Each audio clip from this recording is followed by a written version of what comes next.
테슬라를 제친 전기차 BYD를 아시나요? 성능은 더 뛰어난데 가격은 오히려 더 저렴하다는 이유로 대륙의 실수라 불리며 세계의 주목을 받았던 중국 전기차 브랜드입니다.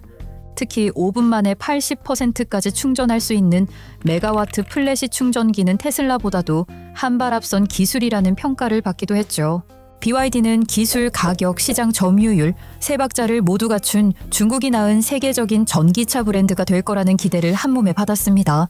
하지만 최근 BYD는 중국 브랜드의 한 개의 아이콘으로 불리며 몰락의 상징이 되었다고 하는데요. 소비자도 협력업체도 하루빨리 끊어내야 할 곳으로 여기고 있다는 BYD. 오늘은 기술 혁신의 아이콘에서 가짜 성장의 상징이 된 BYD를 자세히 살펴보겠습니다.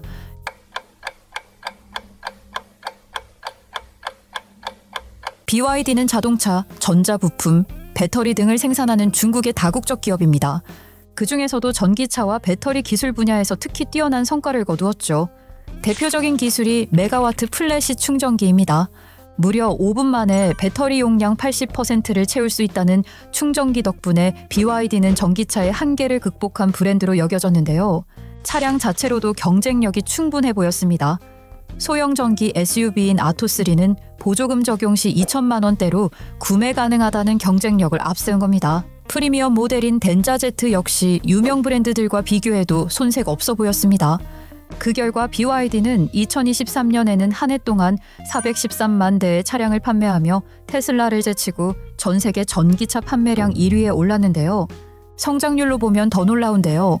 전년 대비 43.4%라는 성장률을 기록한 겁니다.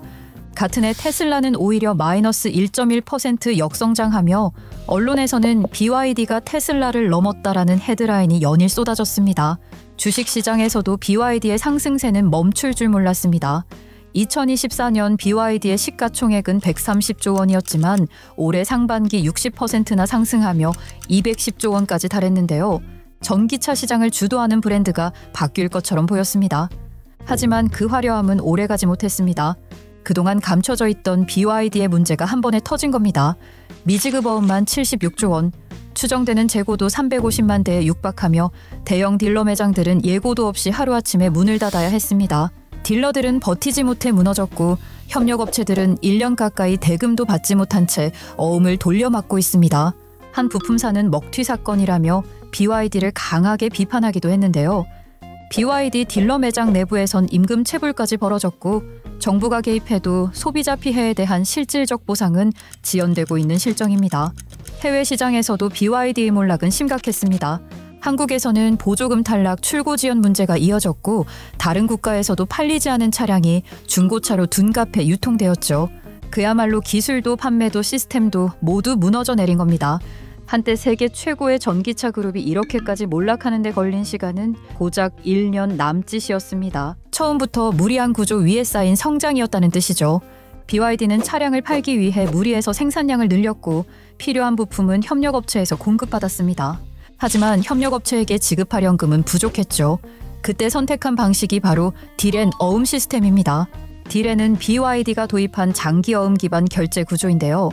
협력업체에서 부품을 납품받은 뒤 바로 현금을 지급하지 않고 일종의 영수증처럼 어음을 발행해 나중에 결제하겠다는 약속만 남기는 구조입니다. 일반 완성차 업체가 2에서 3개월 내 협력사에 대금을 지급하는 것과 달리 BYD는 평균 9개월, 길게는 1년 후 지급을 원칙으로 했습니다. 겉으로는 외상 매입이지만 실상은 공급망 전체를 외부 자금으로 운영하는 차입 경영이었던 셈이죠. 이 구조 덕분에 BYD는 실제 가진 돈보다 훨씬 큰 몸집으로 성장할 수 있었지만 그만큼 부채가 늘어나는 것도 당연했습니다.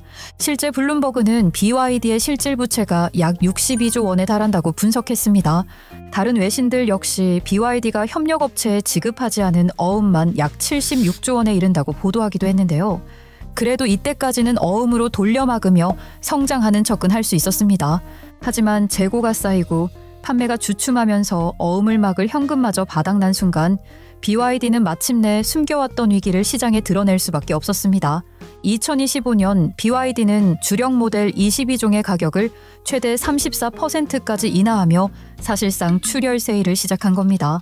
테슬라를 넘었던 프리미엄 모델조차 무더기 할인에 들어가자 지리, 치루이, 창안 등 경쟁사들까지 줄줄이 할인 경쟁에 가담할 수밖에 없었는데요.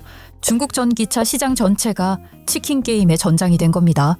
그 결과 중국 전기차 평균 할인율은 작년 8.3%에서 올해 16.8%로 2배 상승했고, 부품사들은 단가인하 압박과 어음지연이라는 이중고에 시달리게 됐죠.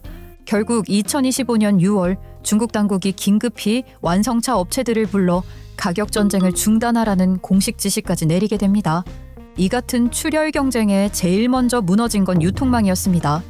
2025년 4월 중국 산둥성의 BYD 최대 딜러그룹 첸청은 20여 개의 포에스 매장을 예고 없이 폐쇄하며 사실상 파산했습니다. BYD는 이에 대해 딜러사의 독립적인 경영 실패라고 선을 그었지만 첸청그룹은 BYD의 유통정책 변경으로 현금 흐름이 막혔다며 반박했습니다. 문제는 여기서 끝나지 않았습니다. BYD는 중국 전역에 약 4천여 개의 딜러망을 보유하고 있었고, 이 중 일부가 이미 구조조정에 들어갔거나 매장을 정리 중인 상황으로 알려졌습니다. 그 사이에서 소비자들의 피해는 점점 더 커갔는데요. 선납입한 보험료, 정비 패키지, 평생 점검 서비스 모두 일방적으로 끊어진 겁니다. 일부 소비자들은 온라인 커뮤니티를 중심으로 집단 환불 요청에 나섰지만 BYD는 이를 수습할 여력이 없었습니다. 만족스럽지 못한 대응은 소비자들이 그동안 가지고 있던 신뢰를 무너뜨리는 계기가 되었죠. 소비자에게 BYD 차는 이제 아무것도 보장받을 수 없는 위험한 차로 낙인 찍힌 겁니다. BYD의 문제가 이렇게 심각한데 대체 왜 소비자들은 이런 사실을 몰랐던 걸까요? 사실 그동안 BYD의 화려한 성장 뒤에는 통계의 오류가 늘 따라다녔습니다. 당장 국내 시장에서만 해도 BYD는 아토3가 수입 전기차 시장 판매 1위라는 주장하며 대대적으로 홍보를 해왔는데요. 하지만 실제 판매량을 자세히 들여다보면 전혀 다른 결과가 나옵니다. 2025년 4월 한 달간 판매된 아토3는 543대이지만 테슬라 모델 Y의 10일 동안 판매량은 804대였습니다. 다만 BYD 측에서 활용한 통계에는 테슬라의 모델 I를 트림별로 쪼개 집계, 마치 사람들이 테슬라를 선호하지 않는 것처럼 보이게 한 거죠. 유럽에서도 비슷한 통계 왜곡은 이어졌습니다. 유럽 시장에서 BYD는 전년 대비 성장률을 강조하며 판매량은 철저히 감췄습니다. 2024년 BYD는 유럽 전기차 시장에서 전년 대비 400% 성장했다라는 식이었죠. 전체 시장 점유율을 보면 현대 기아차의 6분의 1 수준에 불과합니다. 2% 남짓한 점유율임에도 유리한 부분만 부풀려 보여준 겁니다. 실체가 드러난 순간 주가가 떨어진 건 말할 것도 없었죠. 그런데 이렇게 위험한 구조와 통계 착시가 있었던 걸 정말 아무도 몰랐던 걸까요? 조금만 자세히 살펴보면 누구나 알 수 있는 일일 텐데요. BYD의 어음 기반 결제 방식, 지나치게 빠른 외형 성장, 내부 유통 구조의 압박감은 이미 업계 일부 관계자들 사이에선 공공연한 비밀로 알려져 있었습니다. 하지만 누구도 먼저 말하지 않았습니다. 증권가에선 중국판 테슬라라는 수식어를 앞세워 BYD의 주가 상승을 부추겼고, 구조적 리스크는 분석 대상에서 제외됐습니다. 보조금 정책과 브랜드 경쟁력을 믿고 BYD 차량을 들여온 각국 유통 파트너들 역시 계약 유지와 판매 수수료에 눈이 멀어 문제를 외면했죠. 언론도 마찬가지였습니다.